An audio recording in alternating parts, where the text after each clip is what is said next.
तिपरासा को अपना script choose करने का अधिकार है। कोई बोल नहीं सकता हमको क्या चूज करना चाहिए, क्या एक्सेप्ट करना चाहिए। हमारा अधिकार है कि हम जिस मर्जी में भी कौन सा स्क्रिप्ट चूज करें, वो हमारा संवैधानिक अधिकार है। कोई बाहर के लोग, कोई नॉन तिपरासा हमको बता नहीं सकता है कि हमको कौन से स्क्रिप्ट में अपना परीक्षा देना है या लिखना है। इसके लिए हम लोग सब यहाँ में आज मिले हैं। पूरा त्रिपुरा में हम लोग आंदोलन कर रहे हैं, क्योंकि जब भाषा का बारे बात आता है तो ये राजनीति से बड़ा हो जाता है। ये हमारा आइडेंटिटी, हमारा इतिहास, हमारा भविष्य के बारे है। और मैं चाहता हूँ, हम चाहते हैं कि जो हमारा मर्जी है उसी स्क्रिप्ट में हमें अपना परीक्षा, अपना भाषा लिखने का अधिकार होना चाहिए। कोई बाहर के लोग हमें नहीं बता सकते हैं कि कौन सा स्क्रिप्ट अच्छा है और कौन सा स्क्रिप्ट बुरा है। इसी के लिए आज हम यहाँ में आए हैं। पूरे त्रिपुरा में ये होमचांग रैली हो रहा है और आने वाले दिन में हम लोग अपने नेक्स्ट जनरेशन के अधिकार के बारे, अपना भविष्य के बारे बात करेंगे। सर, दूसरी एक बात है कि माननीय मुख्यमंत्री मैसेज वही है कि ग्राउंड में उनको जो भी इन्फॉर्मेशन दे रहा है वो शायद अपने फ़ायदे के लिए, क्योंकि उनको पैसा चाहिए, बीजेपी के पास तो बहुत पैसा है, तो शायद जनजाति मोर्चा में कुछ लीडर्स हैं जो चीफ मिनिस्टर के आंख में कुछ गलत बात बोल रहे हैं कि जनजाति मोर्चा एडीसी इलेक्शन जीतेगा। लेकिन ये बात आप लोग भी जानते हैं, हम भी जानते हैं, बीजेपी के खुद के लीडर्स भी जानते हैं कि ग्राउंड में जनजाति मोर्चा का कुछ असर नहीं है। और ये बोलने वाला बात है, ये हाथी का दांत है।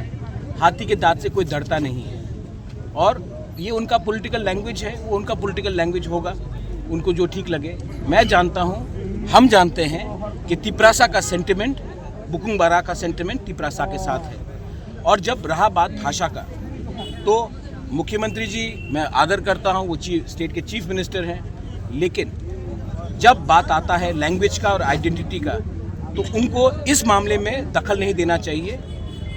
बहुत लोगों को पसंद नहीं आएगा अगर मैं बोलूं कि बांग्ला को उर्दू में लिखा जाए, वैसे ही हमको पसंद नहीं आता है कि हमें किस लैंग्वेज में अपना कॉकबोरक काउब्रू बोलने के लिए कोई बोले।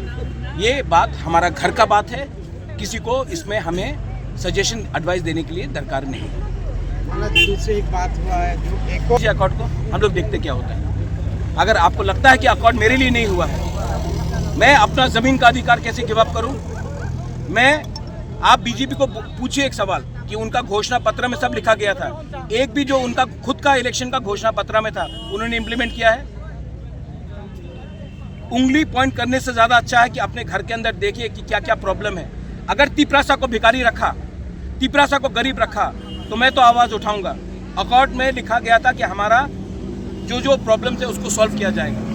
अगर उनको लगता है कि मैं अगर कॉकबोरक के बारे बात करूं, काउब्रू के बारे बात करूं, अगर जमीन के बारे बात करूं, तो उसमें हम अपना बात नहीं रख रहे, तो क्या मैं पैसे के लिए अकॉर्ड किया है मैंने, कि अपने लोगों का अधिकार के लिए अकॉर्ड किया है? अधिकार के लिए किया है तो अधिकार के लिए बात करूंगा। और अगर उनको पसंद नहीं है, कुछ लोगों को पसंद नहीं है, तो मैं उनको खुश करने के लिए मैं नहीं आया हूं, मैं अपने लोगों को अधिकार देने के लिए आया हूं और उसके लिए मैं बात करते रहूंगा। अगर किसी को पसंद नहीं आया तो वो उनका प्रॉब्लम है। मैं अपने लोगों के लिए काम कर रहा हूं, अपने लोगों के लिए बात कर रहा हूं। और इसमें बीजेपी, सीपीएम, कांग्रेस, आईपीएफटी नहीं है। इसमें तिपरासा का अधिकार के बारे है। जो बीजेपी में है वो उसका तिपरासा का भी अधिकार के लिए है, जो सीपीएम है उसका भी अधिकार के लिए है, जो आईपीएफटी में उसका भी अधिकार के लिए है, और जो मोथा में उसका भी अधिकार के लिए है, जो वोट नहीं करता उसका भी अधिकार के लिए मैं बात कर रहा हूं और मैं बात करते रहूंगा। अगर किसी को पसंद नहीं है तो मैं उनको खुशी करने के लिए आया नहीं हूं यहाँ में।